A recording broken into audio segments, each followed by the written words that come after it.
What is this PR interval, QT interval, QRS complexes, and what are their implications in the clinical practice in the emergency department? We'll understand in this particular video.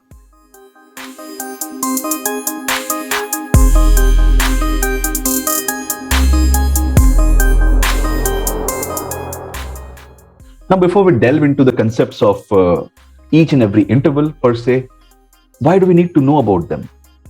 Basically, the waves and the intervals of the ECG are like the alphabets in a language.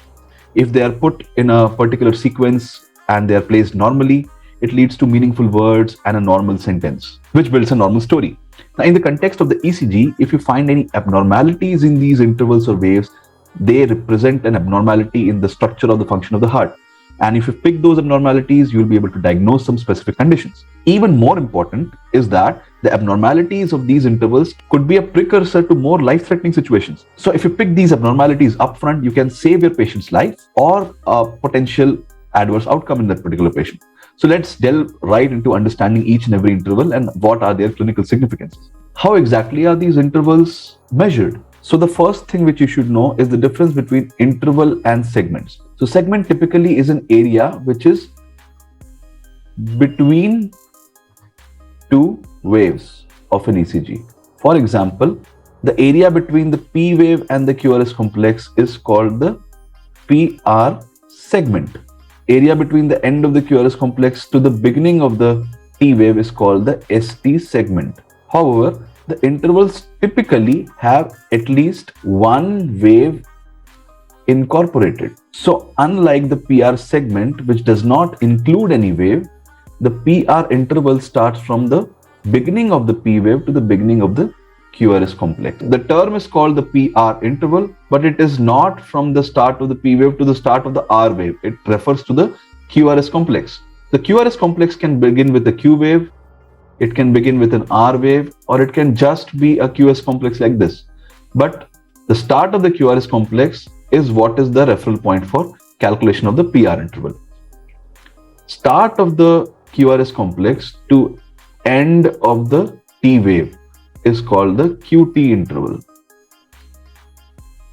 Now, as you can see, the PR interval represents the atrial depolarization and the conduction across the AV node. Any abnormalities in generation of the atrial impulse or conduction across the AV node will lead to an abnormality in the PR interval, which we will see subsequently. Now, about the QT interval, this encompasses both the depolarization as well as the repolarization of ventricles. Start of the QRS complex to the end of the QRS complex forms the QRS width.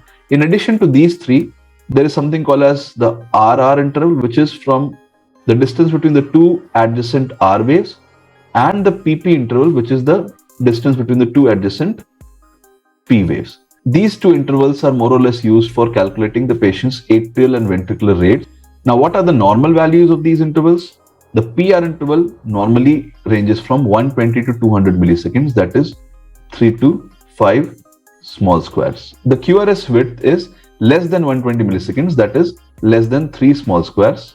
Anything more than 120 milliseconds is considered a wide complex. Anything which is less than 120 is called a narrow complex. However, if we talk about the pediatric ECGs, this cutoff is more than 100 milliseconds. Now, if we talk about the QT interval, it normally ranges from 350 to 450 milliseconds. Anything less than 350 is called a short QT, anything more than 450 is called a prolonged QT. Now, you should understand that QT interval is a reflection of both depolarization and repolarization of the ventricles. So if the patient's heart rate increases, this leads to mechanisms which cause shortening of the relaxation phase of cardiac cycle, which means the repolarization becomes shorter, and as a result of which the QT interval shortens if the heart rate increases. Conversely, if the patient's heart rate is low, it leads to a prolongation in the QT interval, and hence the QT interval is related to the patient's current heart rate and can vary. So a more meaningful measure is a QT-C interval, that stands for a corrected QT interval, and this can be calculated using various formulae, one of which is the Bézard's equation or the Bézard's formula. You use the measured QT and divide it by the root of RR interval. Now the value of RR interval should be in seconds.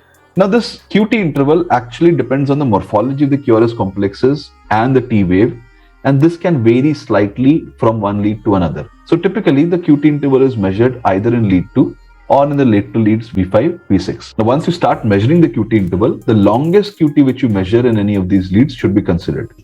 Now, these are the normal values. Now, let's see what happens if any of these intervals becomes abnormal.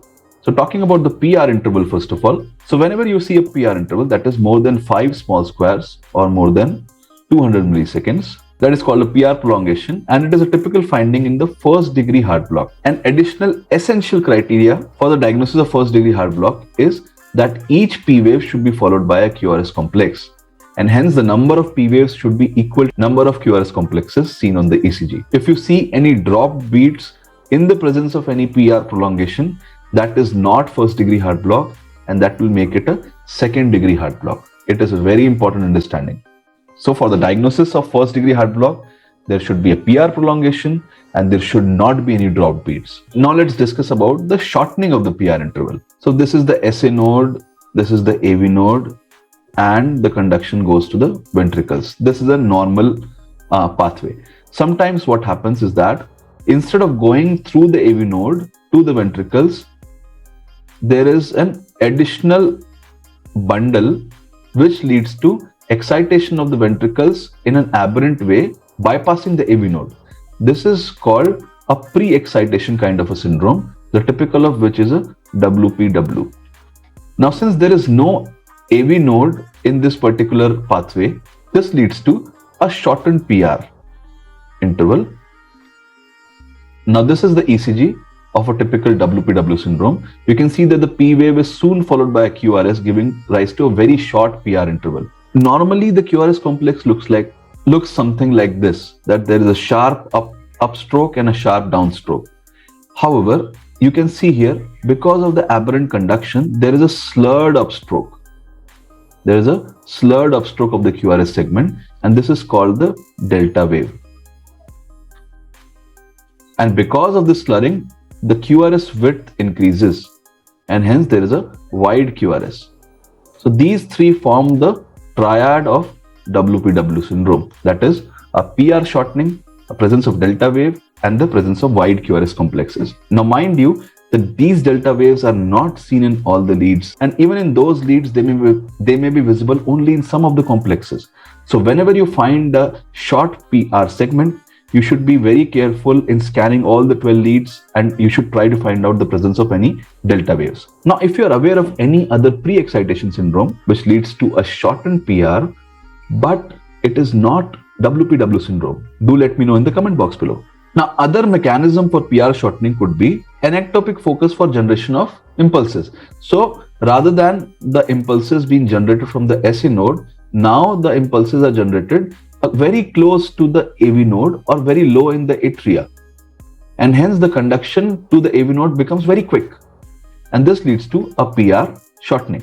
So if we have got an ectopic atrial rhythm which originates very close to the AV node or very low in the atria, this leads to a very short PR interval. Now this could manifest in the form of a tachycardia, where such an ectopic focus or the AV node per se leads to a re-entry kind of rhythm, which then develops into a supraventricular tachycardia.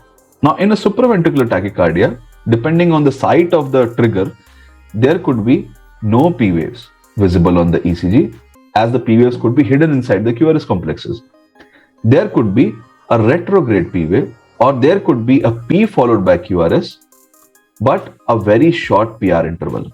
This is a typical example of an SVT where you can see that the QRS is followed by a very small P wave, if you can see carefully here. So this is a retrograde P wave. So if you see that the patient has got a heart rate of more than 100 beats per minute, which is typically more than 150. In addition to this, you see either no P waves or a retrograde P wave or a very short PR interval. Your diagnosis should be a supraventricular tachycardia. Now let's discuss something about the QT interval.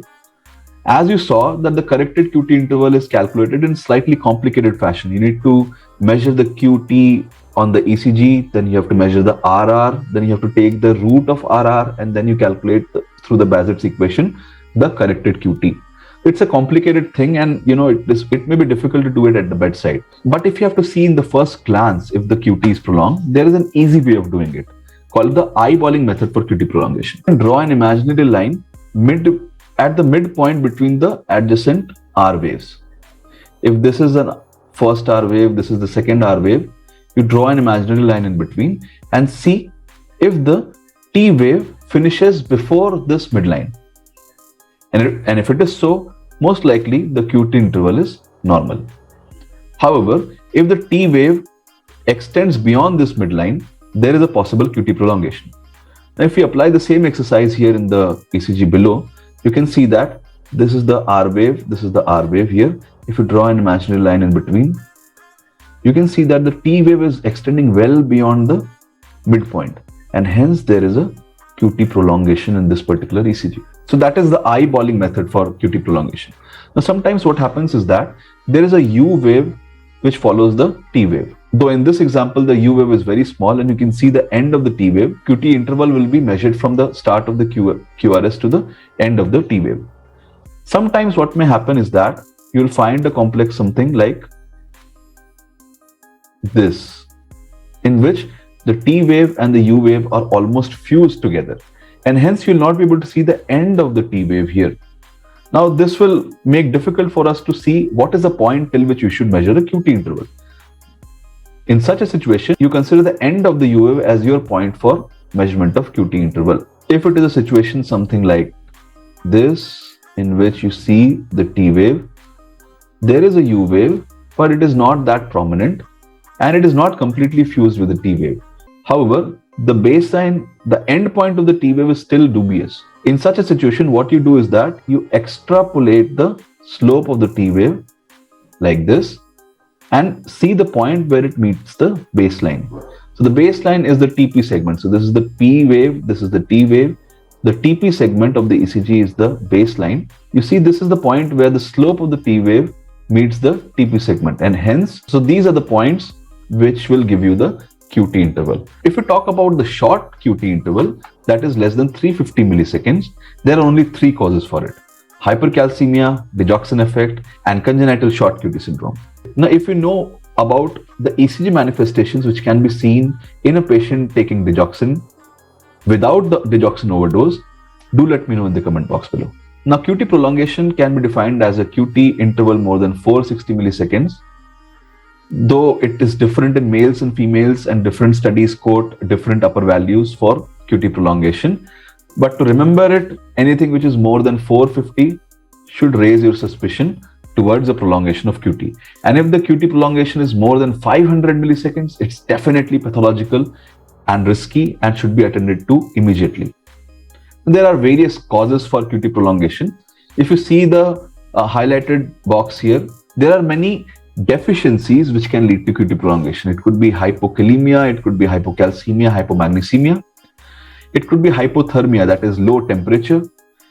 Post-ROS, that is in a patient who has been resuscitated from cardiac arrest, the circulation is low. Myocardial ischemia, in which the myocardial perfusion is low. So these are some low conditions which can lead to QT prolongation. Now, some other important conditions could be raised ICP or congenital long QT syndrome. In addition to these, there are n number of drugs which can lead to QT prolongation. This is not an exhaustive list, but you can remember most of these drugs as anti to something. There could be antipsychotics, antiarrhythmics. These could be antidepressants, antihistamines, and antibiotics. But why is there so much hype about this QT prolongation? Is because of the risk of development of a life-threatening arrhythmia called as torsades de pointes. This basically is a polymorphic tachycardia in the setting of QT prolongation. Both these criteria are very important if you have to diagnose torsades. Now, if you can see this example, you can see that by our eyeballing method of R waves and the midpoint, you can see that there is a prolongation of the QT. In such a situation, you can see that there is something which is called as the R on T phenomenon, where the impulse for ventricular depolarization comes at the time of relative refractory period on the T wave. This triggers the development of a ventricular tachycardia run. This is typically called as torsades de pointes, which means twisting of a point or twisting around an axis. Moving on to the QRS complex, Normally, the QRS complex is nice and narrow, less than 120 milliseconds or less than 3 small squares, but it can become wide in a lot of clinical situations. The conditions which can cause QT prolongation could be a natural ventricular origin of the beat in the form, for example, in the form of a premature ventricular complex or ventricular tachycardia. You'll see wide QRS complexes. If it does not occur naturally, there could be a ventricular pacing in which the electrical impulses are given to the right ventricle, and hence there is an artificial origin of the beat in the ventricle, again which leads to QRS widening. We have seen that there is a QRS widening in pre-excitation syndromes like WPW syndrome, various bundle branch blocks, the right and left bundle. So if you have to know more about the bundle branch blocks, do check the links in the description below. If there is a ventricular hypertrophy, there is a lot of muscle mass. This leads to prolonged depolarization and can lead to a widening of the QRS complex. Now, various drugs which have sodium channel blockade property, like tricyclic antidepressants, carbamazepine, etc., they lead to QRS widening. Now, hyperkalemia itself is a sodium channel blocker, and it leads to widening of the QRS and eventual sine wave pattern, which is typical of severe hyperkalemia.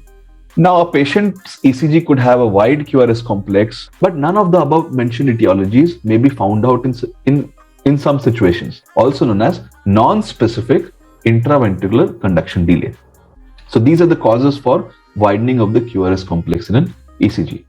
I hope you like this video, and I hope I could give you some information about the various intervals, how to measure them, what are the normal values, how to pick up the abnormalities, and why are they so clinically important in the emergency settings. If you like this video, please hit the like button and share it with your colleagues. Do subscribe to ECG Sadhana for more interesting videos and discussions about emergency ECGs. Until then, stay healthy and keep saving lives.